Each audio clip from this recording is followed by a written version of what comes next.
announcement into be our yesterday social news mass. And your penny was you my over Papa Brania and Grove when you mumra, near the graduate news mass, woman and ready, and any Jumadi a bit that was so Papa Jim Tony and the Maya Tama Central Market, a Pasiajaman, and the attending canon. And I said the first of Master Sonum and Boko Central Massabajani on the young former Hama Ayariga, as I said in summer who will be at Jananina and the same.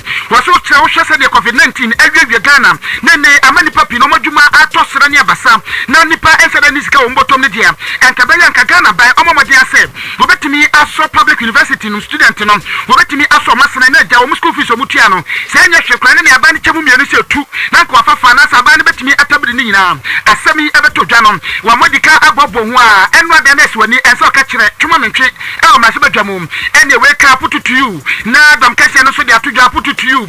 Well, we are put it to the Korea Sianum. Now, Dom Cassan, the Baba to address an Ukrainian, but when there's some more can be and family Quasso, and it's in Yadium Besomune or Charles Ekahom, and I'm sure MNA, Mosina, Tessa, Boko Santa, Nasabajani, or Mian for Mahama Yaragadiba to Jano, and one seven Aqua Bujana, Sabin, and yes, the Vida, your name majority leader, on Mian for or say Chairman Sabons, Wanukia, and a yes, Swami, about to pass also Nasabajani, so Payne, Natia Tiranka, Papa say Yati and Koye, Nene, the Muslim Somin was there be Aukuya Butre. I, at the time, was saying that we shouldn't do anything that would put us in conflict with the Constitution. Because you see, Parliament, even though we are masters of our own rules, we can't do anything that will offend the Constitution. And it would be the greatest embarrassment if we went on our own frolic only for somebody to test what we are doing in at the court, and then it's said of us that what we did is unconstitutional. It would be a huge embarrassment to us. So I said to them that let us sit down and do this. The man would not even want to have any dialogue with me. He, Ayariga, was still insistent that you move his motion. So what do I do? So if at the insistence of the speaker now, you go and make a U-turn, you call that consensus motion, it cannot be. It's your own, it's the speaker who has now forced you to do what you have done. And let it not be said that we were part of it. Any OTA, I am Masabajani, Eddie Emma Swami, and after one Ukraine, and Adam Cassano or Masabajamun. Now, Sami, and your new job, and you also that Kumano or Masabajamun, or Yafa Haruna, Idrisu, Etchin Command of Unity Terms and Ukraine, a dear part as NPP for Ayariga, what do I want to hear? A young woman of Papa and a Bonipusa. Rather strangely, regrettably, and unfortunately, this is the first major litmus test for the 8th Parliament to have garnered cooperation and consensus as its working tools going forward.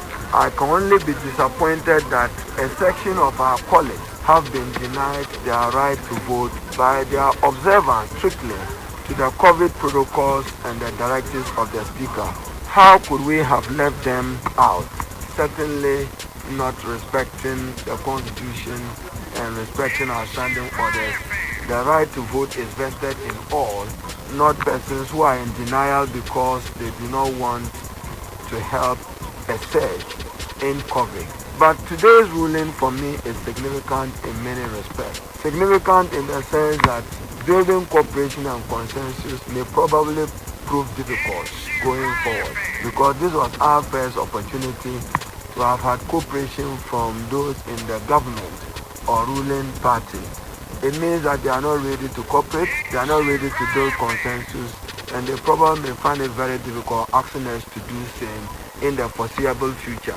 Enti onimyan for Haruna Idrisu no and what I say musa Ukraine say we should hear them kase na ma chama jam na ya NPP for no edit to ja na say ne akiyahwe ni musa betimi age university for school fees ye betimi achemu na nko musa tua bia na COVID nti no man yanto mu ne de eni o tra bi no muso se omuso kofa bibi ba dia eni omuso ni omba twe papa na opanyin kofa sansa we nyina eba ya eyowura Ayariga eni eso opanyin ei umosi ade betu ja ni sia dia amfuyo ya bagu no si yo dia eba ne de na na me hwe ni mu pa na de akwa kwasie no yes ye ne on betia yam. Okay, their families can pay their bills and therefore they don't need any support from the state. I think it's up to the students to make a judgment over the position that the NPP has taken today in relation to the plight of students. I mean, everybody knows that the COVID environment has affected household income. There's no doubt about that. Everybody knows that all this motion is asking for is that government should do something about it in relation to tertiary education students. Because we are paying for, the state is paying for senior high schools. And then tertiary education, they pay themselves. But then there is a special situation, the COVID. So my original motion was even saying that look at the fees. Suspend the fees for just 1 year. That was all the point I was making. I'm not saying suspend fees permanently. We and some on for Ayariga, Mahama Ayariga, what they had to do what they was an Ukrainian, and Connigan Quahani say, Sanya Kagana by Etimia Senior High School. I'm afraid one school fees, Nankanya University, Anka University, and Confaka, and Nasa, and Cassisi and Mania said the COVID, Apajan Humisi, one suspended a Kanyaka on crime, Sisia, and common school fees, one castle omuni through a crime, Kadum Pansobia, covered Nako from a Nipanias Kaka Club and Botomina, Nanka Joe or Matimi Etiana. The Associate Church in Crofua, Senabaya, and you probably we have Sodium Bezon knows my Sierra of the church room. The Lumina Copian water market in Media, and above over to your James. One day, woman, you to your James, such as a woman, your magic transformation knows much new. Nemus and some woman, some Atoya Bella, get the glue anim. No smash. Or beyond to make you. Then a lawyer, so which you may name question and baby, sir. Yarena Niha, Niha, no code in Tina, Misham into me.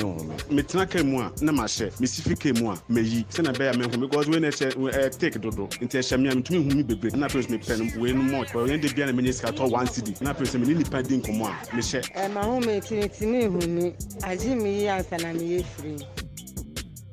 I don't know what time I gave the Aniga so many to be James and Yanti or Magas. Why was in those mass Roman and such time? So minimum bra and do your post in your address and Yania. Who bet you knows much woman than rubber papa. Never says to Yania City. Be young Quanapinum, yet a Jumtenia, Wayatema, Central Market, a Quasiat Manutu Gumusan said. Now then, I want my own Crofway, Asian knows much nothing. She may come to Guaquamua, Model has idea where would you man. Minimum paying for class, I am meeting. I should share that to come and to overcome a semi vice or more. Announcement. So Biara will be our social news mass. A different bucket idea see point. Also be a whole this and as a funny sound. From next week on will be on a summer Biano, our market baby metro. Many press for penny for Akasa. Until the announcements will be Antino. And from next week on.